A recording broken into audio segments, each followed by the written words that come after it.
Assalamu alaikum, and here's your host, Imi Asghar, on the Imi Asghar Show. I hope everyone's doing well, and today I have two guests with me, and I think the first guest, a lot of you know already, Debs. She's always on the show with us, and today, for the first time, we've got Tanzil here as well. Just to introduce Debs and Tanzil to you before we start. Debs does a lot of work with Stani Army, and she also does her own blog on 365 Sporting Days. Um, all the Twitter accounts and everything will be like highlighted in a bit. And Tanzil is assistant producer at Sky Cricket and one of the most upcoming cricket know-how journalists in the UK. So, how you both doing? Yeah, good. Thank you. Yeah, well, thank you. Hope everyone else as well. Lovely. So, yeah, tomorrow the England versus Pakistan series starts, and we've got this in the bubble sort of thing. It's without fans. The Pakistan team has been here for near enough 2 months now, in a hotel sort of thing. Intra-squad games. England have played West Indies different times, but one of the most anticipated test series that we always have on the calendar. I mean, as a young boy, I know because I'm born here, it might be one of the biases I've got, but it's always been the highlight. I mean, the Test cricket, the English summer, shall we say, is the best summer in the whole year. Nothing comes close to it. And then when Pakistan are here, it's just like icing on the cake. Just to first of all look into this. Looking at the first squad, this is the Pakistan squad, and we've got Azhar Ali as a captain, and this is for the first test, which was announced today. Babar Azam as vice captain, Abid Ali, Asad Shafiq, Fawad Alam. Then we've got Kashif Bhatti, Mohammad Abbas, Mohammad Rizwan, Naseem, Safraz, Shadab, Shaheen, Shan Masood, Sohail Khan, and Yasser Shah. Moving on to you, Tanzil, first of all. What do you make of that squad, and where do Pakistan go from there? I think nearly every player that everyone would have looked at has gone into that squad has been announced, apart from obviously Fahim, which is quite a bit of a surprise, I guess, for a lot of people. They would have thought that he'd have played as the fourth seamer, he'd have played as that all-rounder, the batting option. Look, obviously, Misbah may have seen the pitch. They've probably gone on and seen what is being prepared. He's given the indication that there's going to be two spinners. I think from what we've seen over the last many years, we've seen test matches play at Manchester. I'm not sure spinners are the options or the way forward that Pakistan probably need to look at. I reckon, having just watched the West Indies series as well, you can see that you can probably get the job done with the pace. But then again, it will be a different strip. It will be a different pitch. So you can see that they've named Kashif Bhatti, and they've got Yasser and Shadab. So if they are aiming for those two spinner options, it's going to be a toss-up between two of those guys. I'm not sure who they can pick, to be fair. I guess we'll get onto it in a bit, but I think squad announced, good. There's a lot of combinations that can go from there. And you, Debs, just look at the England squad. We've got the England squad it's an unchanged squad. So you got Root, Anderson, Archer, Bess, Broad, Burns, Butler, Crawley, Curran, Pope, Sibley, Stokes, Wokes, and Wood. So the same sort of squad that they've announced from the last test, or the last two tests against West Indies. Do you think England needed to make any changes? No, I'm not surprised that they haven't made any changes, and I think what we know from looking at the West Indies bowlers in particularly, I think that both teams are going to have to rotate their bowlers, and England are going to be in a quandary again, waiting on Ben Stokes' fitness. So I think that's going to make a big difference to what they actually decide there. It's interesting that Bess is the only spinner in there. Suggests that England don't think two is a good idea, which I think is something perhaps Pakistan need to have a look at, particularly with the talent that they've got with their speedsters. I think England might be a bit shocked if Pakistan start with their 2 young bowlers, because they won't have faced anything like that this year. I think that's. I'd like them to see them do something different to what they did in the last test. Joe Root doesn't like coming in at 3, and actually, I don't think that's a good plan. I think we need to bolster the batting. I mean, sticking on to England, I mean, I think Woakes and Broad sort of play themselves into this test with their performance at Old Trafford. You can't see either one getting dropped, and they've had this little, near enough a week's rest as well in between now, so you can't really say they're going to be jaded. So if they did go for just the 4 bowlers, that leaves 2 positions. So you've got Anderson, Archer and Bess looking to get into the team. Yeah, Wood. And Wood, yeah. I think the other 3 are probably the most likeliest anyhow. But it leaves with England with a quandary. I mean, I think Bess would play anyhow as a spinner. Yeah. You're not going to go without one. So if they had to make that decision, Anderson or Archer, Tanzil? I think look, Archer's pace could be the difference, I think, in trying to get something out of those middle overs. What we watched in the West Indies series was those first 12 to 15 overs when the new ball, if you get your wickets, then that's fine. But if you don't get your wickets up top, then those next sort of 50, 60 overs up until the new ball, the game sort of flattened out. It was easier to score a bit of runs. It was easier to get some runs against the rest of the bowling attack. So I think Archer in those middle overs could prove quite vital in order to make something happen from the pitch. And on the flip side, that's exactly what Pakistan will be looking at for Naseem as well. If England get off to a great start, if England say don't lose any wickets, or they lose 1 wicket within those first sort of 10 to 12 overs with the new ball, then Naseem's pace could be the difference, in taking some wickets in those middle overs where the game's slightly more flat. I sort of agree with that as well. With Anderson, and then if you've got Woakes and Broad, you've got 3 very similar bowlers. With the old ball, if things were going tough, then do you have the bowler who can just pull out something, out of the blue, just a bit of magic, that short pitch bowling or whatever. It does come down to it. I can see Debbie's itching to say something on that. Because I want to add my variation in that. Sam Curran is one of the first on my list. Every match. I've sat and watched England's right arm bowlers day after day after day with no variation and no wickets falling. I want Sam Curran in there.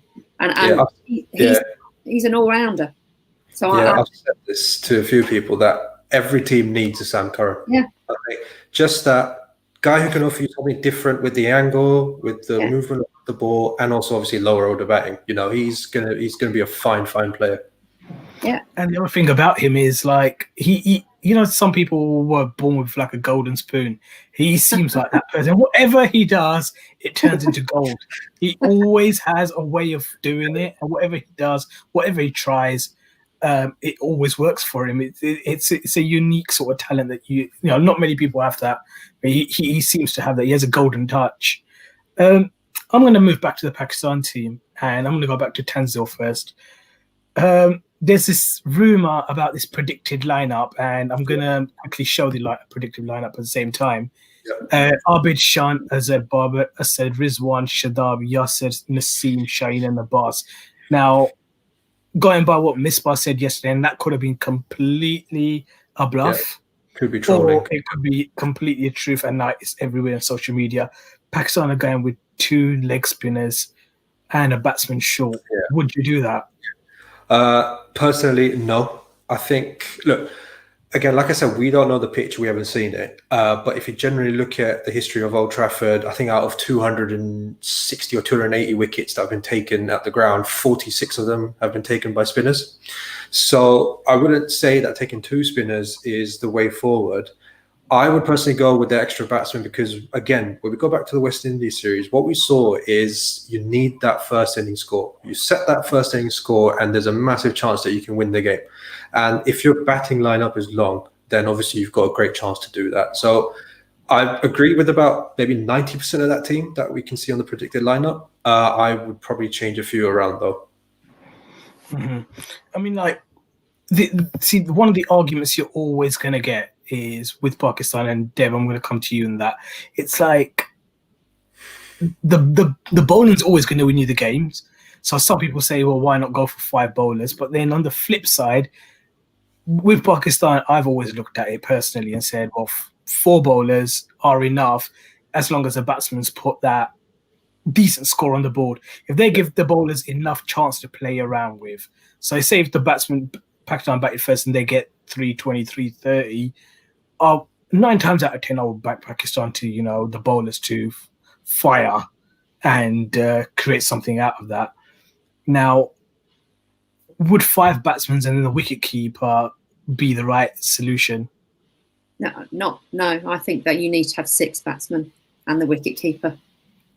And I, as much as I love Yasir, he's the most wonderful player to watch. But I think he's a bit of a liability in the field as well these days. And I know he has done some magical things in this country, but for me, his time has passed. Mm-hmm. And I think Pakistan have got to really start looking and giving Shadab the all-rounder responsibility, because he's fully capable of it. He can be a very accomplished batsman. Have him coming in at 8. I think you're looking at a good lineup there. Yeah, I think the problem with Shadab Tanzil is that people. I think it's gone vice versa. People used to talk about him as a great bowler and say, "Oh, he's just not like fulfilling his batting talent." And now it's gone to a point where they're saying, "You know what? You can do it with the bat. It's the bowling that's just not firing." I remember earlier on we were having a little discussion, and I mean, you were talking about Yasir and Shadab. Explain that. So I think if you ask anyone right now, unfortunately, I think Kashif Bhatti is just not in the picture at the moment for some reason. I just don't see. I don't see. Not people aren't really picking him in their starting 11s. I don't see he's going to get picked. So in terms of the spinner debate, I think for now, if obviously that we've agreed that if we don't go with 2 spinners, obviously his name won't come up. If we go to the Yasir Shadab debate, I threw some numbers up earlier. So we're going to discard the London grounds, obviously, because they're not playing in the Oval or they're not playing at Lord's this time. Yasir's played 2 games outside of London, and his average is 125.5, and his strike rate is nearly 200. Shadab has only got 1 game outside London, and his bowling average is 50 and a strike rate of 102. So I think when we're talking about the bowling and the averages and strike rates and between the two, if you look at Yasir's sort of previous, his history and everything, people will be like, you've got to pick him as the spinner over Shadab. But I think again, I go back to the point: if the pitch that they're going to play on is the same as the one that the West Indies played on, everyone called out West Indies for picking Roston and Cornwall. That was a mistake. And I think that Pakistan can afford to go with Shadab over Yasir, purely because of the fact that if they want to bat long, they need Shadab in the team. And like Deb said, if he's batting at 8, then you've got a great chance of getting a big score. And Deb, Shadab, one thing I've always picked out, and there's no hiding that he is like, I've never hit this. But apart from Babar, he's my favorite cricketer in Pakistan right now. And I mean, I absolutely love the boy. And he's one of them that he's a confidence person. So once he's given that responsibility and he's got that confidence in himself that he can do this. And Islamabad United captaincy was an example. Once he's been given that responsibility, he normally comes out all good. You can see in the past as well, like Champions Trophy 17, when he sort of broke through. Just being given that responsibility as your strike spin bowler, he rose to that. The final, he absolutely rose to the final as well. I know Bondia got him a few at the end, but I mean Bondia had no option but to. But just before that, I mean he virtually, I know Ahmed bowled that spell before him, but he virtually tied up that game when he got Yuvraj. Same sort of thing. I know it's different formats and everything with Islamabad United, but do you pick the guy just based on what this guy, if he's on that mood and the big game player, he will come out and perform for you. He's a gun fielder as well, isn't he? He's probably Pakistan's best fielder, I think. And based on, hopefully the other guys have been working on their fielding, because it has to be said there was some comedy fielding last year during the one days. Hopefully we're not going to see any of that, but he's a gun fielder, isn't he? Yeah, he's one of my favourites as well. Yeah, he definitely is. So we're going to look at the Pakistan squad in a bit more detail. I mean, I'm not going to look at the other openers, for example, because we know Abid and Shan, as long as they're fit tomorrow morning, they are playing. Any sort of weaknesses, Tanzil? So I think Abid, everyone sort of knows that he has that sort of weakness with the ball that sort of comes into him. And I did get something from Freddie from QuickViz. He's only had a very small sample size, but 2 of dismissals that he's had in tests were against the one that come in, so the nip backers, and he only averages 17.5 against the ball that comes in. 34 he's got an average of against the ball that goes away. So this is where I think someone like Wokes is going to be extremely key if he was to play for England. I think up top, if you've got Broad bowling to left-hander Shan Masood, and you've got Wokes maybe bowling to the right-handed Abid Ali, and we all know that Wokes has got an incredible delivery that just comes in. He's got that amazing ball that just sort of hits the length and nips back into the batsman. I think he could be a handful for Pakistan. Obviously, we know Wokes has an incredible record against Pakistan as well. So looking at that, Abid Ali, hopefully something that he's worked on, and Pakistan will definitely be hoping that, he's worked on the problems that he's had against the ball that comes in. Mm-hmm. I mean, like, if you're going by social media, you'd be thinking that Abid Ali can not play the in-swinger, but that them stats say a completely different story. Deb, like, moving on to, like, so we've got the openers there, Asghar Ali and then Babar Azam. I think we can probably be sure that the captain and the best batsman in the team are going to be playing. Oh, definitely, and I think I'm doing a competition in the green team, where you've got to pick the highest score on the winning side and the lowest score on the losing side. So I am going for Pakistan with the first test. And that I have to hope. I mean, Babar is one of the best in the world. He really is. He's in the top 4 for me. Asghar, I think, is hugely capable, but perhaps a bit lacking in form. I mean, he did some good things with Somerset last year against the white ball. I hope that he performs at 3. But I would feel a bit concerned about him. He got 100 quite recently in one of the intra-cup games, so intra-squad games, shall we say. He did get 100 there, so hopefully it comes good. He's the sort of person for many years, well, last 10 years or so, he's now been a permanent fixture. Yeah. And along with the next person who would be playing, Asad Shafiq, they both have been, but the only issue I've had with them is after Misbah and Yunus sort of retired, I thought that, with responsibility, they would elevate their game. And maybe they've struggled with that pressure. I mean, they're not replacing 2, decent cricketers. I mean, they're replacing 2 cricketers that will be in Pakistan's, history as, like, one who will be up there as in top 3 captains. And some people have him as number 1. And the other one who will be in Pakistan's top 3 bats, and a lot of people have him as number 1. Yeah. So it's not a pressure that's easy. I think as a Shafiq, I think I've just covered that. And Rizwan Shadab, Safraz. Rizwan. Riz. Red Bull, Rizwan. Yeah, I think it's probably shooting that he's going to play. I know Safraz is in the first test squad. But I think that only happens because you look at the concussion side and everything. You need to get all bases covered now with the new rules. This is where it gets tricky. Do you sort of play the 6th batsman, or do you play? I think we all agree that Shadab probably will play. It's Yasser Shah. Do you play Yasser, or do you go with the 6 batsmen. I think Misbah, I haven't seen the interview, and I think it was yesterday. I haven't seen it yet. And I think he actually mentioned something about Yasser is actually bowling and pitching it in the right areas. That was another hint. I don't know. Again, it could be double bluffs. We do Could be not mind know. games, he could be trolling, but Yeah, we know. Sure. If we decided that these two weren't going to play together and it was going to be just the one, who would you bat at 6? Fawad. I would, yeah. Fawad has to play. He's got to go 6, Rizwan 7, and Shadab at 8. That is, I think, if Pakistan really want to sort of get into this game, they have to look at their batting. We can't.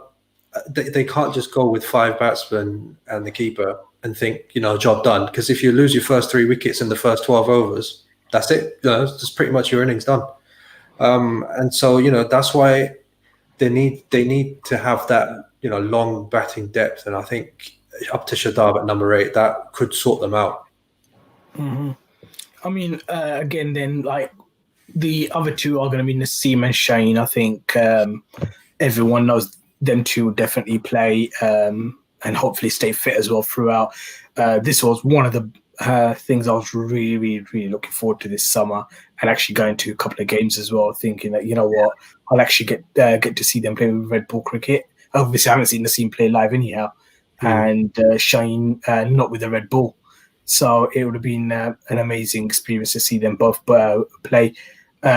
I actually predicted Shane to be Pakistan's ace cricketer for this series. I think he's got everything in him to be a trump.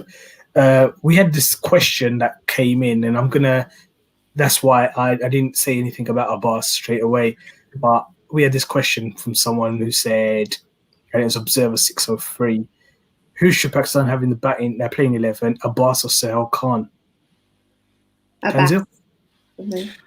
Yeah, no, I agree, Debbie. It has to be Abbas. Look, and also Hill got wickets in the intra-squad games. I know he was pretty on song, but I think Misbah in his conference said himself that the pitches were quite green and they were quite seamer-friendly. So, and look, you don't drop a guy like Abbas with the record that he has in England and, the conditions that we might see in Manchester. He's just going to play that sort of Jimmy Anderson role. He's going to hit the line and length. He's going to get the ball to do things, when it's new. And I don't think Sahel, unfortunately for him, I know he's taken wickets, but unfortunately, I don't see Sahel being picked in the first 11. Yeah, Deb, so I think you said Abbas as well. Yeah, I mean, Sohail did well, didn't he, in 2016? But I'm thinking back to the Oval. Seemed to think his fitness wasn't so brilliant during that. I know that's 4 years ago, but he's 4 years older, isn't he now? So Sohail could be the rotation bowler. Look, Pakistan have to, like you said, Debs, earlier on. They have to do the rotation, and I don't see Naseem playing all 3 tests. I think Naseem gets rested for Test 2 or Test 3. That's where Sohail comes in, I think. Yeah, that's a fair point. I think, and when we're talking about like tour games and everything, Pakistan went through that route with Imran Khan in Australia, and it didn't work. I'm not bashing Imran Khan for that because I think none of them worked there, but it was like you put all your eggs in like a tour game, and once that didn't go right and you're already behind, you're not coming back in Australia. We haven't won a test match there for 30 odd years, so it wasn't never going to happen. So yeah, I think we all agree that Abbas should start, and Abbas could be the perfect seamer in these conditions. Yep. Someone who can, do it with a new ball, swing the ball around. He can bowl you long spells, and he can come back later on if things are a bit, not going well. Someone who just will keep disciplined and keep one end tidy. So your Naseem Shahs or Shaheen Shah Afridis can actually not worry about containing runs and just try to attack. And I've always said that about Pakistani bowlers. Containing never works with us. It's all about wicket taking deliveries. That's what they always try to do. So I think we've all sort of agreed to a team here, and I think we've just sort of said that Yasser Shah shouldn't play, Fawad Alam should, and we'll go for 6 batsmen with Rizwan at 7 and Shadab at 8, and your three seamers as per normal. We had another question here, and we'll just have a look at it.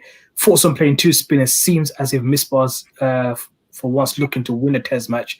I think we've just gone the opposite direction, said it's probably a losing tactic. I mean, like I said, we don't know what the pitch is. We don't know whether he's playing mind games. We don't know, is he trying to get into England's head? If the pitch that is being prepared is, going to crumble, say day 4 and 5, then, fair play. That's a great call.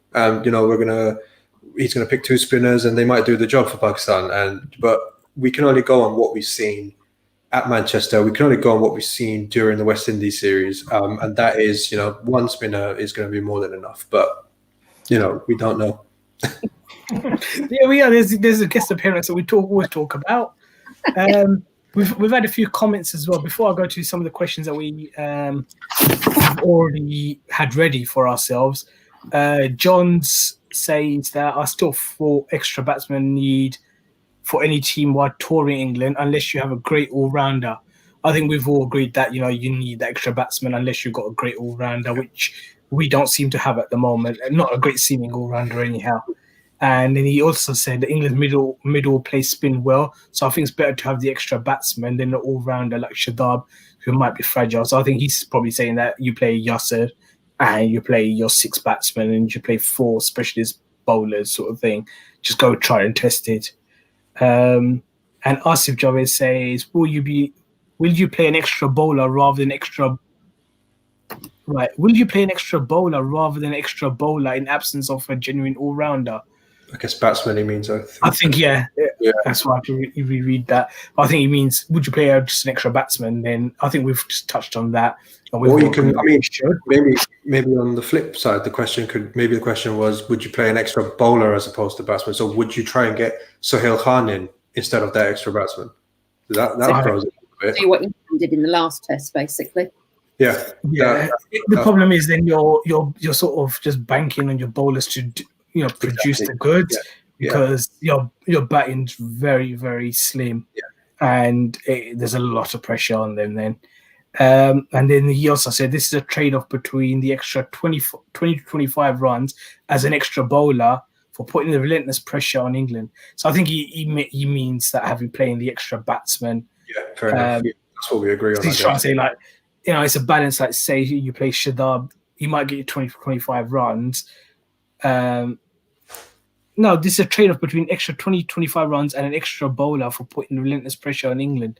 So I think he's trying to say that, do you go for the extra 20, 25 runs, or do you go for the extra bowler who, might be able to win you a game? Well, Shadab's capable of an extra 50, isn't he? Having that an extra 25. You know what? He's well and truly capable. I think it was in 2018. Him and Fahim were actually very good with the bat. Yeah. So when I say very good, I mean for the positions they actually play.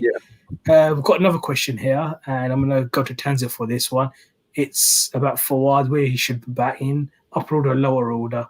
Look, I think if you ask anyone, I think 99% of people are going to give you a solid top 5. They're going to give you Shah Masood, Abid Ali, Azhar Ali, Babar Azam, and Asad Shafiq, right?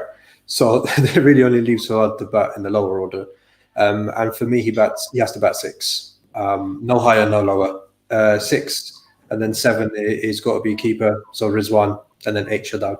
So I think for Fawad, simple as it's got to be 6. Yeah, I don't think there are any other positions actually available. The top 5 is the top 5, I guess. You've got the openers, and you're not going to drop Azhar, Babar, or Asad Shafiq any lower, are you? So I asked Imi the question before we came on. This guy's got an average of just under 57 in first-class cricket. Why has he only played 3 test matches? I don't understand. Can you two explain to me that? And a high score of 168 when he did play in a test match. Why has he only played 3 tests? It's something that you just never been rated by the managements and the selection committees in the past. It's just not been rated. It's probably to do more because his fitness and his discipline are absolutely impeccable. If he's playing tomorrow, you'll see that he is Pakistan's best fielder. He's actually better than Shadab.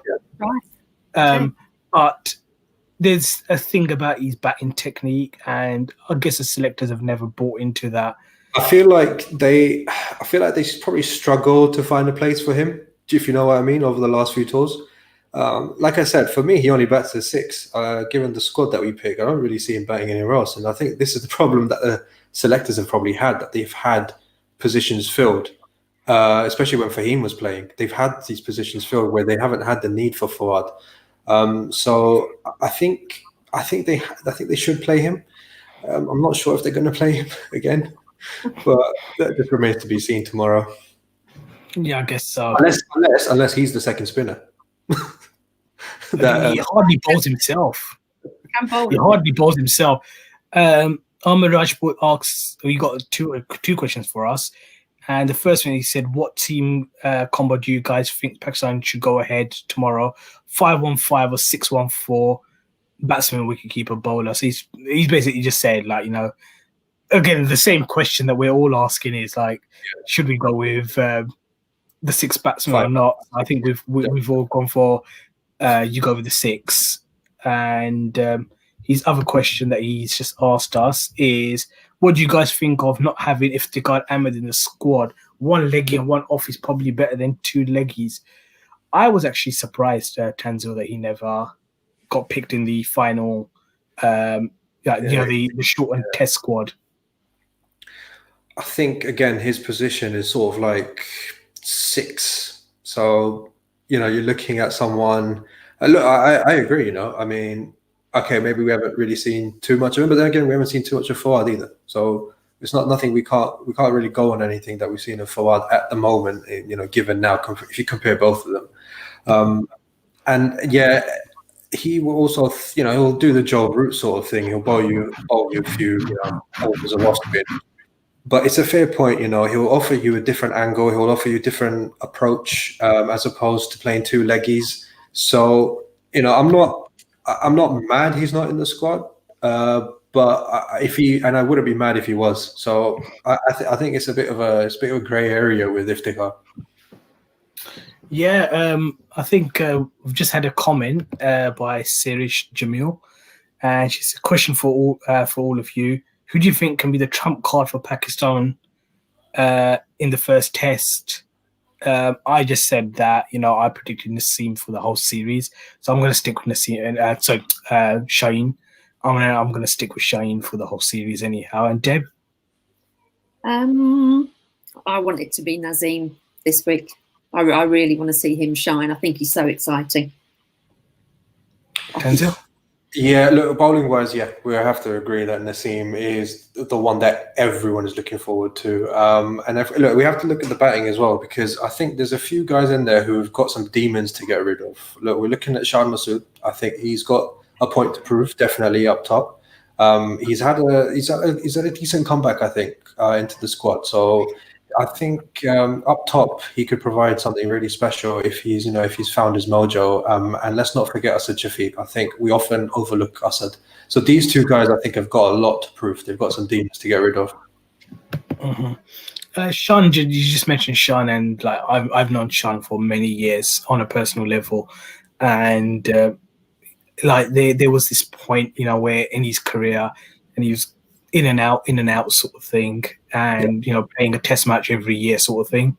It was he just not get a consistent run, and the backlash used to always be about his family and him getting, because his family's links and everything else. And I remember asking him once that, does it actually get to you? And he said, no, it doesn't. It's entirely up to them.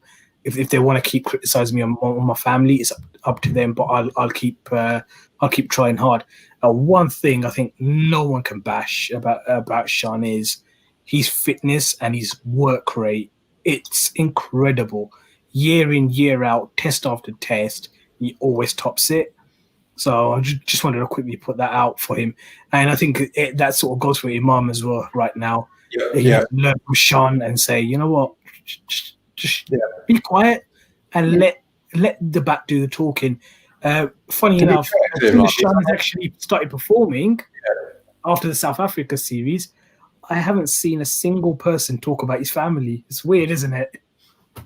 But yeah, as soon as he doesn't perform, it's all about his family, which is such a harsh way of doing it to the boy. yeah, Same with Mom, as you say, isn't it? He deserves his spot, I think, in the white ball team. absolutely. Yeah, Goes back yeah, to all the time, doesn't one it? of Pakistan's greatest ever ODI openers. I One of mean, the yeah. greatest ever, I just said. He's The on record stands there. he's a very Marmite character for a lot of the fans, but I think if you overlook, his links to Inzamam and everything, he has been exceptional. And I think the hate he gets is it's not warranted. I don't think so. And despite that, he's actually performed fairly well. So I think I think he's definitely one of the best openers that Pakistan had for a long time. Yeah, obviously he has some flaws. Obviously he has a few things that he needs to work on, but he has done really well. And I think any hate sort of towards him just because of who he is just totally unfair. Oh yeah. One of the questions, well, the last question that we got asked was from Dr. H. Akbar. We won a few different ways in England recently. Have we just about? We've had every single way of winning in England. Inside London, but with anyway. the forecast over the next few days, it does seem like a win, toss, and bat is a must. I think there's a bit of rain forecasted like overnight. During the day, it looks a bit clearer, but okay, that's a prediction that we normally get wrong anyhow with weather. But I think weather or no weather, I think West Indies sort of proved that we have to bat first. I think they overkilled the trying to bowl first every test. Yeah, they made a mistake. They definitely made them. The thing is, you don't want to be batting fourth. Yeah. I think that's the key thing, rather than the bowling first. You don't want to be batting fourth. So I think Tanzil, it's like one of them. It was okay doing it one test and it worked for them, and they thought it worked, but it's a balance, and they sort of overkilled it. Yeah, no, Southampton was a different place to Manchester, and that got proven. But even there, England bowled first, didn't they? So, sorry, they batted first. So yeah, you have to look at obviously the condition, you have to look at the pitch. But I think because the first test is in Manchester, you have to go by what's happened, and runs on the board. First inning score is always the way to go, in a test match. But if you can muster 320, 330 plus in the first innings, you're already halfway in the game. And with the pace attack that's going to be on show for Pakistan, I think if that happens and Pakistan win the toss and bat first, then it's going to be a very, very interesting first test. Mm-hmm. That's the difference I see with limited overs cricket and test cricket. With limited overs cricket, I don't mind Pakistan bowling first in any game. Reason being is the longer we're in the game, the more chances we've got of winning it. So if we bat first and we are 30 for 4, we're out of the game by then. But the longer we're in the game, the better chance we have to win it. So I don't mind us bowling first. But in Test cricket, you have to have runs on the board. You don't want to be batting last, and you don't want the bowlers to have that pressure of not knowing what your batsmen are going to do as well, and over trying. Sometimes bowling someone out for 300 is probably a decent one, but you don't want to be over trying to bowl them out for say 250, end up conceding 400 because you've gone too much. So that's all the questions. I'm gonna sort of round this up now and ask Deb first on the player to watch out for England. I think we've already done our Pakistan one, and the prediction for the first test. I want Sam Curran, and I'm going to pick him as the player to watch. Whether we never know whether he's going to be picked. Ollie Pope is another who could be. Is that your cat? Mine? What is that? It's my niece. She's crying. Oh, okay. Sorry. I was just like, she's in the. She's trying to knock on my door right now. So there we are. And your prediction? I'm going to go for a Pakistan win for this one. You, Tanzil? My player to watch out for, I think it's going to be for England. It's going to be Dom Sibley. I think he's starting to find his stride. He's starting to do things at the top of the order. And if he can overcome, the first sort of 15, 20 overs that Pakistan are going to throw at him, I reckon he'll be pretty big. Obviously, we've gone through Pakistan stars. First test, who's going to win it? Pakistan bat first, and they score. What we think they are. Then that is going to set them on to win the test match. But we were talking about this earlier. Actually, I think that Manchester's the game to win for both teams. I don't see Southampton playing that well for both. So I think if anyone wants to win this series, you have to win Manchester. And obviously, going by what I want, I guess Pakistan are probably going to take this first game. Mm-hmm. If I had to do the same, I would probably go with Ben Stokes. I think he will bowl as well, and I think he's England's trump card. And the other thing, even if he doesn't bowl, it's just with the bat and the energy he just brings with the field.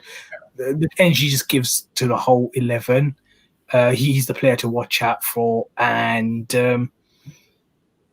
the prediction, I went for a 1-1 series at the start, and I'll stick to that. A draw. I'm going for a draw. Coward. I'm not going to jinx this one because I think Pakistan probably win a test match in Southampton. Okay. I think the wicket might just suit them a little bit better. So and that's that. Anything you guys want to add on to anything? Well, it's just going to be a fantastic series, I think. A lot of people are looking forward to it all over the world and in every aspect. And I think we're going to see some fantastic new guys. We're going to see some amazing cricket. And hopefully, fingers crossed, the weather holds up for the rest of the series because, we're getting into sort of early August, mid-August, and by the end of it. So, we don't want it to be sort of pouring down in Southampton by the time the series finishes. Right, yeah. And doesn't win one thank you very much for joining me today. We'll hopefully join up again at some point during the series. Again,